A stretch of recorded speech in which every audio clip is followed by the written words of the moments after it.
আসসালামু আলাইকুম, welcome back to my channel. আজকে আমি চলে এলাম মুখে স্বাদ লেগে থাকার মতো একটি ভর্তার রেসিপি নিয়ে। রেসিপিটা যদি ভালো লাগে লাইক, কমেন্ট, শেয়ার, সাবস্ক্রাইব করতে ভুলবেন না প্লিজ। আর যদি ভালো না লাগে দেখতে থাকেন, দেখতে দেখতে ভালো লাগা ভালোবাসা হয়ে যাবে ইনশাআল্লাহ। তবে চলুন বেশি কথা না বলে শুরু করা যাক।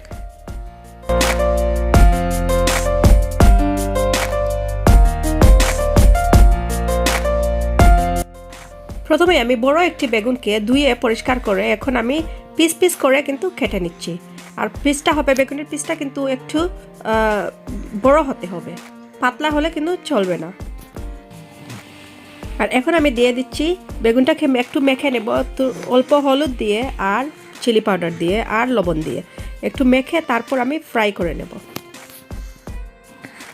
আর মেক শিওর বেগুনটাকে কিন্তু বাছতে হবে সরিষার তেল দিয়ে, তা না হলে কিন্তু সেই স্বাদটা আপনি পাবেন না।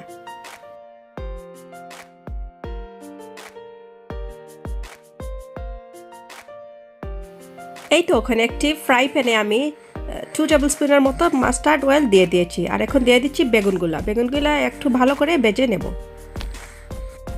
বেগুনের দুপাশটাই কিন্তু ভাজতে হবে উলট পালট করে।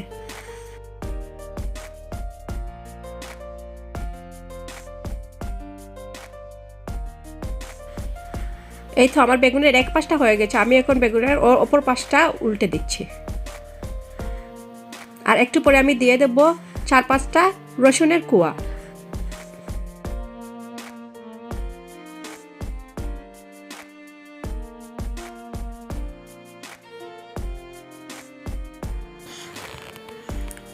এখন আমি ভর্তার জন্য একটা পেঁয়াজ আমি ভালো করে কুচি কুচি করে নিয়ে নেব। আপনারা চাইলে রেড অনিয়নটাও কেটে নিতে পারেন। সাথে নিয়ে নিচ্ছি 4-5টা চিলিটা আপনার স্বাদ মতো আপনি দিয়ে দেবেন। আমি কিন্তু সাথে একটা শুকনো মরিচও দিয়ে দিয়েছি।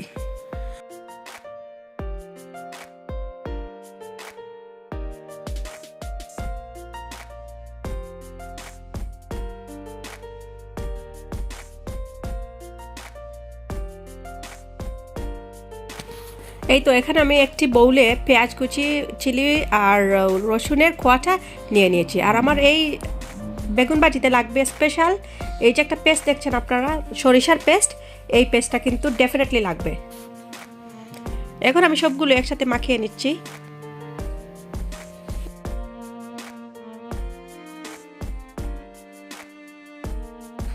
এই পর্যায়ে দিয়ে দিলাম পরিমাণ মতো লবণ। লবণটা দেওয়ার পর আমি এই সবগুলো ইনগ্রিডিয়েন্টসকে একসাথে ভালো করে কিন্তু মশলে নেব। পেঁয়াজটাকে মশলে একটু সফট করতে হবে। আর দিয়ে দেব সাথে ধনিয়া পাতা। আমি দিয়েছি ফ্রোজেন ধনিয়া পাতা, আমার কাছে ফ্রেশ ছিল না, তাই আপনারা চাইলে ফ্রেশটা ইউজ করবেন।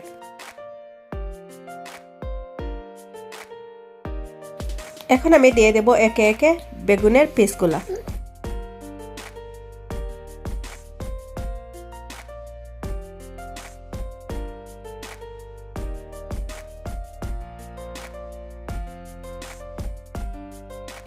আর এখন আমি দিয়ে দেব এই রেসিপির মেইন ইনগ্রিডিয়েন্টস, আর সেটা হচ্ছে মাস্টার্ডের এই পেস্টটা।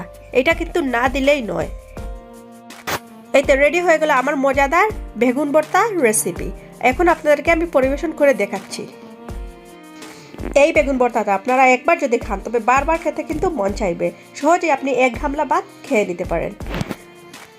আর রেসিপিটা যদি ভালো লাগে লাইক, কমেন্ট, শেয়ার করবেন প্লিজ। আর যারা অলরেডি আমার চ্যানেলটাকে সাবস্ক্রাইব করে ফেলেছেন তাদেরকে অসংখ্য ধন্যবাদ। Thank you for watching. আল্লাহ হাফিজ।